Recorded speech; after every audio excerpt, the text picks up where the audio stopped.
नमस्कार, स्वागत है आपका इंडिया न्यूज़ इन खबर में और मैं हूं मनोज कुमार। राहुल गांधी के एक बयान को लेकर सदन में जमकर हंगामा हुआ है और हंगामा इतना ज़बरदस्त रहा कि संसद की कार्रवाई अनिश्चितकाल के लिए स्थगित कर दी गई है। राजनाथ सिंह राहुल गांधी के बयान पर इतने भड़के, इतने नाराज़ दिखे कि राजनाथ सिंह ने कह दिया कि ऐसे लोग तो सदन में आने के लायक नहीं हैं। दरअसल झारखंड की एक रैली में, वहाँ चुनाव चल रहा है झारखंड में, और एक रैली में राहुल गांधी ने कह दिया था कि प्रधानमंत्री का नारा है मेक इन इंडिया, लेकिन पूरे भारत में मेक इन इंडिया कहीं दिखाई नहीं देता, बल्कि रेप इन इंडिया दिखाई देता है। यानी कि भारत रेप इन इंडिया हो गया है। देखिए, जहां भी आप देखो, देश में नरेंद्र मोदी ने कहा था मेक इन इंडिया, कहा था ना। अब आप जहां भी देखो, मेक इन इंडिया नहीं भैया, अब है rape in India. Rape in India, जहां भी देखो, अखबार खोलो, झारखंड में महिला पर बलात्कार, उत्तर प्रदेश में देखो नरेंद्र मोदी के एमएलए ने महिला का रेप किया, उसके बाद गाड़ी का एक्सीडेंट हो गया, नरेंद्र मोदी एक शब्द नहीं बोलता। हर प्रदेश में हर रोज रेप इन इंडिया।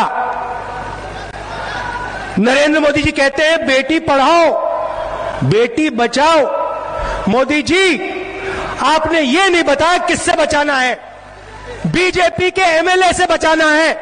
इस पर राजनाथ सिंह काफ़ी नाराज़ हुए और उन्होंने कहा कि ऐसे लोग तो सदन में आने के लायक भी नहीं हैं। उन्होंने पूरी तरह से भारतीय अस्मिता की धज्जियां उड़ा दी हैं और महिलाओं का भी अपमान किया है। स्मृति ईरानी भी काफ़ी नाराज़ दिखाई दी। उन्होंने भी कह दिया कि तो पूरे महिलाओं का अपमान है।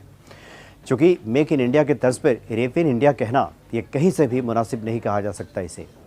क्योंकि जो लोग भी भारत में इस तरह का कृत्य करते हैं उनको सज़ा दी जाती है, दोषी हैं, लेकिन हर भारतीय ऐसा नहीं है और हर महिलाओं को इसके लिए लांछित करना ये भी ठीक नहीं है। इस तरह की बातें स्मृति ईरानी ने कही है। तो सदन में आज जोरदार हंगामा हुआ, जिसकी वजह से सदन की कार्रवाई अनिश्चितकाल के लिए स्थगित करनी पड़ी। हालांकि राहुल गांधी ने जो वहाँ पे बयान दिया था उसमें उन्होंने मेक इन इंडिया का हवाला दिया था और ये कहा था कि प्रधानमंत्री मोदी इस बात का जिक्र करना नहीं भूलते किसी भी मौके पर कि भारत किस प्रकार से आगे बढ़ रहा है। यहाँ मेक इन इंडिया के तहत बहुत सारे ऐसे देश हैं जो अपना उद्योग लगा रहे हैं, लेकिन इसमें कहीं भी कोई सच्चाई नहीं है, बल्कि आए दिन यहाँ पे रेप इन इंडिया ही दिखाई देता है।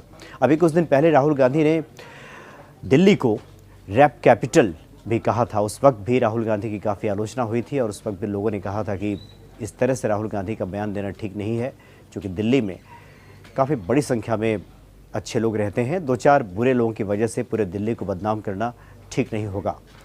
और यही बातें एक बार फिर से दोहराई हैं दूसरे तरीके से राहुल गांधी ने झारखंड की चुनावी सभा में, और इस बार भी उनकी जमकर आलोचना हुई है और हंगामा हुआ है। क्योंकि पिछले दिनों जिस प्रकार से भारत में रेप की घटनाएं विभिन्न क्षेत्रों में देखने को मिली है, राहुल गांधी की आलोचना जायज़ कही जा सकती है, लेकिन जिस तरीका का उन्होंने ये जो बात बताने की शुरुआत की है और कहने की कोशिश की है, जो तारतम्य बिठाया है मेक इन इंडिया के तर्ज पे, उसको रेप इन इंडिया जो कहा है, इसकी काफ़ी आलोचना हो रही है और इसको कतई सही नहीं कहा जा सकता। क्योंकि जो घटनाएं घट रही हैं उसकी आलोचना करने का राहुल गांधी का निश्चित तौर पे अधिकार है। एक विपक्ष के नाते इसका पुरजोर विरोध वो कर सकते हैं, लेकिन अतिशयता में बहकर, अतिरेक में बहकर इस तरह के शब्दों का इस्तेमाल कर देना, ये गरिमा में निश्चित तौर पे नहीं कहा जा सकता। और इसी बात को लेकर सदन में हंगामा हुआ है और कार्रवाई स्थगित करनी पड़ी है। सत्ता पक्ष के लोगों का कहना है कि राहुल गांधी को इसके लिए माफ़ी मांगनी चाहिए। जब तक वो माफ़ी नहीं मांगेंगे तब तक यही हंगामा होता रहेगा और उनसे माफ़ी मांगे जाने की मांग की जाती रहेगी, क्योंकि उन्होंने जो बातें कही हैं भारतीय अस्मिता के साथ साथ महिलाओं की गरिमा को भी इससे ठेस पहुंचा है। फिलहाल इतना ही। नमस्कार। इन खबर चैनल को सब्सक्राइब करें और बेल आइकन दबाना ना भूलें।